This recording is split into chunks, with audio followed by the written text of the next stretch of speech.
that sort of thing? Oh, exactly. I have a Facebook empath support community with over 9,000 empaths on it. Wow. That people can join if you want, so you don't feel so alone, and you can interact with other empaths. It's called Dr. Orloff's Empath Support Community on Facebook. So everyone's welcome to join. But it's just such a relief to find people who get you and see you. So what is Dr. Orloff's?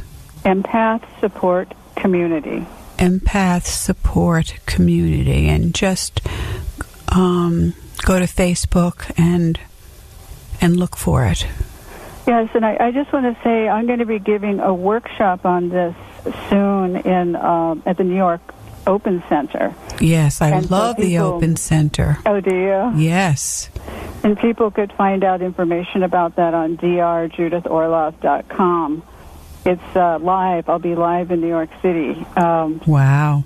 So you can check it out on my website. You're available at the Open Center in New York City. That is absolutely wonderful. drjudithorloff.com. And so I see that there are a variety of ways to make contact with you. Rhonda at judithorloff.com. That's only for patient appointments. That's for patient appointments. And Facebook is Dr. Orloff's Empath Support Community. And you are also teaching and presenting at the Open Center in New York City. Yes. Wow. Yes. That's very, very good news, Dr. Orloff. You know, I'm already thinking of some of my patients and my friends and people in my community who have these kinds of sufferings. And, one of my therapy patients has been diagnosed with MS. Mm-hmm. And who knows? You know, that may really be a part of this, that I think she is an empath. Well, I think she should take the self-assessment test in the beginning of the Empath Survival Guide, and she could determine that. Right. Because what happens is that because empaths who are undiagnosed, they go on sensory overload, so stress hormones are surging through their body all the time, and that causes immunity to go down. Right. Which is especially critical for MS because she wants her immune system working well. Absolutely. Yeah, so that might be a missing piece for her. Yes. And of course, you know, it's interesting that you say because the world is in such a terrible place right now and we're bombarded with daily craziness through the media, and that, have you noticed, I'm sure you have, many people like this, that now the sensitivities, the chemical sensitivities are off the charts. Yeah. That people cannot even have anybody in a room, a large room with people in it, with someone having even a scented soap or something. I mean, it has become so extreme. And that's because we're all on edge. All the empaths are so on edge of overload all the time that anything could push them over the edge, even the smell of perfume or scented soap, whatever. But what I'm suggesting is to come back from that edge. Yes. And to learn meditations, to learn centering techniques, to learn how to combat energy vampires, which is a chapter in the book, so that you're not on that edge all the time. You want to be more in your calm center, and you want to be more relaxed and enjoying your gifts of intuition, of sensitivity, of openness to the universe. We need empaths more than ever now, but we need them to be in good shape. Right. Wow. So you also distinguish, which I had, by the way, is that also called the sixth sense now, that there's a term, the sixth sense? Yes, well, we know the term, the sixth sense. Could you call it that? Yes, I think empathy is a form of intuition because it allows us to reach out and feel what's going on in other people. And the sixth sense and intuition are the same thing. So I think they're all kind of the same family. Right. And what really surprised me was how many different types of empaths there are. you enumerate 4, 5, 6, 7, 8, 9, 10 different types of empaths. Yes, well, the main types of empaths are physical empaths, emotional empaths, and intuitive empaths. Yes. Physical empaths mainly pick up the physical symptoms of other people. If somebody else, let's say, has back pain, you might suddenly get back pain. Yeah, or if somebody has a headache, you might suddenly have an aching head. And so a lot of physical empaths make really good medical intuitives because they're able to read other people's bodies very well, except they don't want to take it on. And then emotional empaths are most attuned to the emotions in other people. So let's say somebody is really angry and they're not expressing it, but you just feel it in their energy. Yes. Empaths can pick that up. And it's very disconcerting, actually, to pick up that much intense negative emotion. And so, and empaths can pick up positive. You know, they could pick up compassion and love and hope and fun.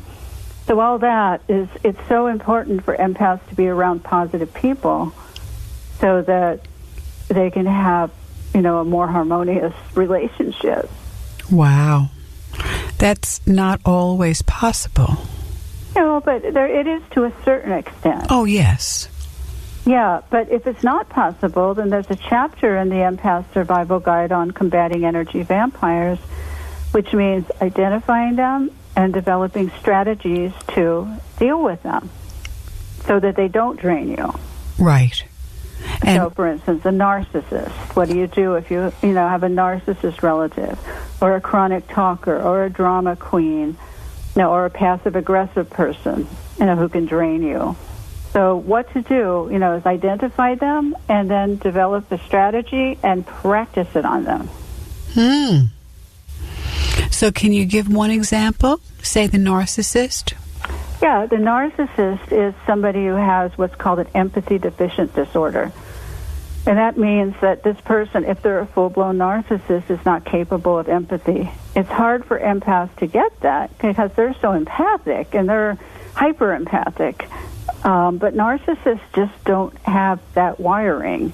And so, you want to lower your expectations for narcissists. You want to frame things in terms of how it will serve them. Let's say you have a narcissist boss and you want to take a vacation. You have to say, can I leave on these dates so that it will benefit your business?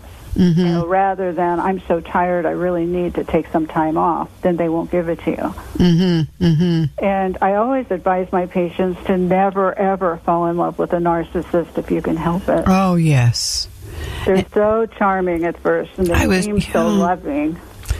Right. That's what I was just going to say. Narcissists tend to be very charming.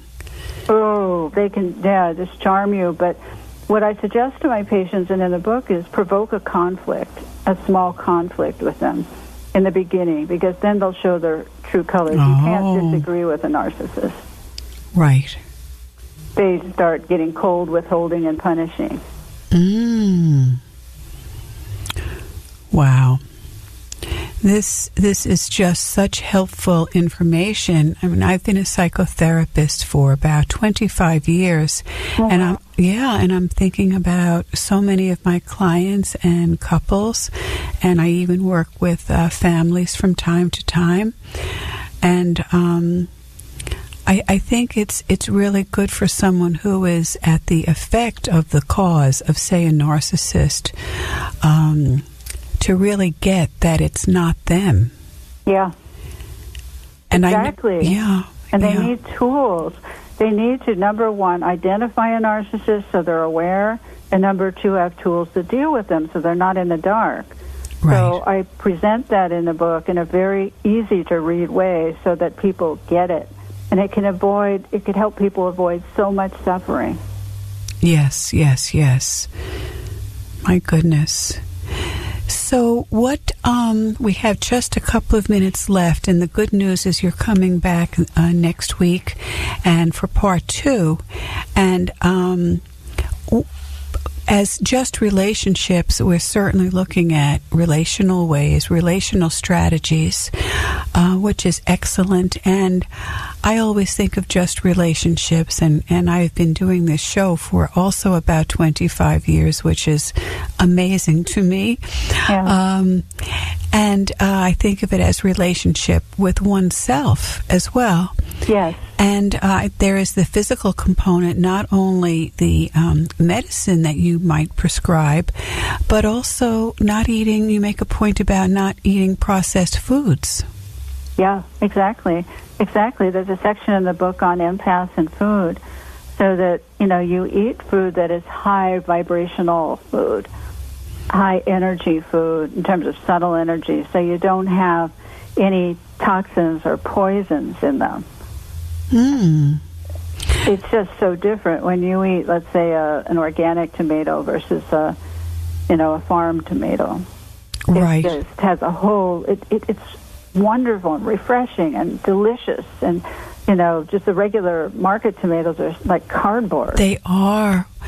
I so often turn down tomatoes, and people say, "You don't like tomatoes?" And I say, on the contrary, I love tomatoes, but try finding a organic vine-ripened tomato. Yeah. Yes. So that's a very interesting term, Dr. Orloff, high vibrational food. What do you mean exactly by that? Fresh, healthy, no preservatives, no processing, and I think no gluten is better. Because a lot of people have gluten allergies and don't know it. So true. Yeah, and to just try a diet like that and see if your energy goes up and your fatigue goes away. Because empaths need to have very pristine diets in terms of what energizes them. So I suggest really testing food out. Eat, turkey versus chicken versus fish, and see which one your body likes. Eat them individually and just start from the beginning with food so that you can experience the food in terms of clarity and energy after you eat it. So it's almost like as a medicine. Yes, as food is medicine. And was it, who said that? Oh, Hippocrates.